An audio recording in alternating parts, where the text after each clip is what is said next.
Welcome back inside the Bakersfield, California. Ryan Holt, Kevin Bartle, live on Bakersfield.com. This, of course, is Condors Unleashed. Do it each and every Tuesday, 2 to 3 p.m. live. You can catch the replay on My 45, Saturdays at 11:30, or you can catch it on demand on Condors.tv, as long as YouTube doesn't take segments down. We're going to have to talk with YouTube. Sooner or later. They're going to come after us here, and they're going to shut down Condors TV. But, hey, we'll keep rolling with it on Condors TV. Man to my right, our player segment, Jujhar Khaira, joining us here. We like to call him JJ. JJ, how are you? Good. How are you guys? We're good. Thanks. Fantastic. Thanks for stopping in. And, I mean, we've talked about this with a couple of the guys, but from your perspective, you know, it's the same team, you know, but coming from Oklahoma City, coming out to Bakersfield, just, you know, you're a West Coast guy. What's it like been in California here over the last couple of weeks? It's been awesome, actually. It's a lot different from Oklahoma for sure, just the weather and all that. The weather's been great. Last couple of days have been a little stormy, but yeah, we got to get rid of that. Yeah, overall, it's been awesome. It's just the people are really friendly around here, and makes it pretty easy to just get used to the environment. What's Surrey, BC like? It's awesome. Everyone from British Columbia says BC is awesome. Everyone says I mean, it's easily the best province, right? It's got to be, from what everybody tells me anyways. What's it like? How big is it? You know, I'm not too sure. It's pretty big. I'm not sure the numbers or anything, but it's great. It's beautiful out there. It's not necessarily beautiful in Surrey, but just on the outskirts when you head down towards Vancouver and all that, it's gorgeous during the summer. That's the only time I really spend there. But yeah, it rains a lot too during the winter and all that. Nice. Now, you know, from what I hear, you didn't grow up with Laurent Brossoit, but over the last couple of years, you guys have been forming a nice friendship and a nice bond and training over the summer. What's that relationship been like with LB? It's been great. We started off actually playing his first year of hockey. We played together, and we knew each other slightly from there, and then throughout the years, we kind of drifted apart, played on separate teams and all that. But, you know, it's been nice just seeing a familiar face, and, you know, I didn't really know him personally or anything, but just kind of having that background, it was really easy to come in last year, you know, both rookies in the league, and yeah, it was good. We hang out a lot, and we're pretty good friends now. So you're not a rookie anymore. Obviously, you guys read the papers, read the articles, you hear what people say about you. What kind of expectations you put on yourself? And, you know, every time you get mentioned up there, keep an eye on this guy, keep an eye on that guy. Does that add some extra pressure to you? I actually try to stay away from all the articles and everything like that. Just kind of keep my head in a sane place and just worry about what I need to do day in and day out. And, you know, whatever people are going to say, they're going to say. And I just, you know, that's for my parents and all them to read. And right. I'll just focus on what I'm doing. Now, you had a strong Calder Cup playoffs for the Barons to finish off the season. You've had a strong start to this season. Coming into this year, what was your mindset and your goals going into this season? It was just be a more confident player out there, just take on a bigger role.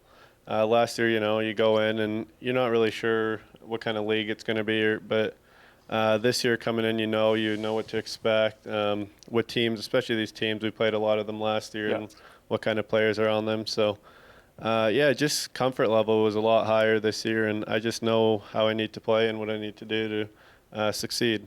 What do you need to do? I just have to play a big man's game, play a bit, you know, two-way game, use my body, get to the dirty areas, the corners, the front of the net, win face-offs, and be really strong defensively. You know, you say use your body and play a big man's game. It doesn't always mean go out and rock guys and throw huge hits and everything.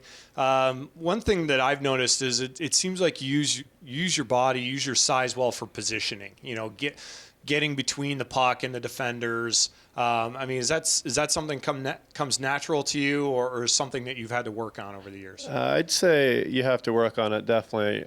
In juniors and all that, you know, I used to do it a lot just because everybody was still a kid and not everybody was as strong. And then right. you get when I went to college and then in the WHL and then coming here, everybody just is a lot stronger, and you can't just kind of, what am I trying to say here? Can't get away with just your size. Right, exactly. You can't get away with just your size. You need to know where to put or way to position yourself, what way to go, and just feel where they are on your hips. Because everybody's big. Well, like JF said, all these teams, they all have huge D-core, and you're not the biggest guy on the ice anymore. And we talked about it with JF a little bit, but there's more video breakdown at this level. I mean, it always seems like every day there's 10 new clips, 15 new clips.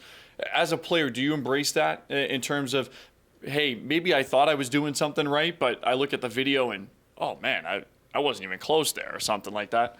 Right, yeah, definitely. When we see the videos, when you're playing in the game, you don't really see everything. You just kind of do what you feel, and then when you see it in video, it's really nice to see. You learn a lot more than you think you do. You just see where you should be, and then you learn off other guys too, just where they are positionally, and you just talk to them, take notes, and then learn for the next game. I've been talking about it the last couple of weeks here with this Condors team. This team's too good to be where they are right now. I mean, you can see it out there on the ice. You can see it in the dressing room. I mean, this is a tight-knit group that things are going to turn around for this Condors team. But from inside the room, what's been the mentality of this team, especially over the weekend with 2 tough losses in games, which, let's be honest, this Condors team probably could have come away with 4 points.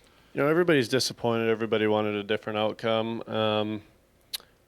Texas was a great team too. They're a really good team. But we, just like every other game, we know what we need to work on. We learn a lot from them, and we've just had some breakdowns that we can prevent for the upcoming games. So we just have to learn off them, and everybody's still pretty positive in there. It's not like anybody's bringing each other down.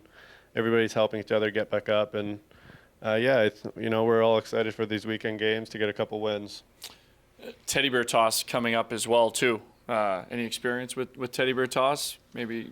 I mean, we always like to have friendly wagers going on. Who gets the goal? So is the money on JJ or?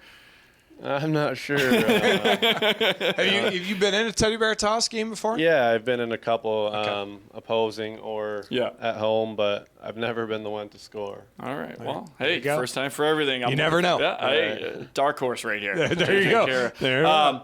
Looking, away from the rink, guys able to come together. A little Halloween party, but what were you dressed as this year? Bros and we went as minions from Despicable Me. So, I didn't know you were both minions. Yeah. That's hilarious. Who had the best Halloween costume? If it wasn't yourselves, which if you couldn't vote for yourselves, who had the best Halloween costume?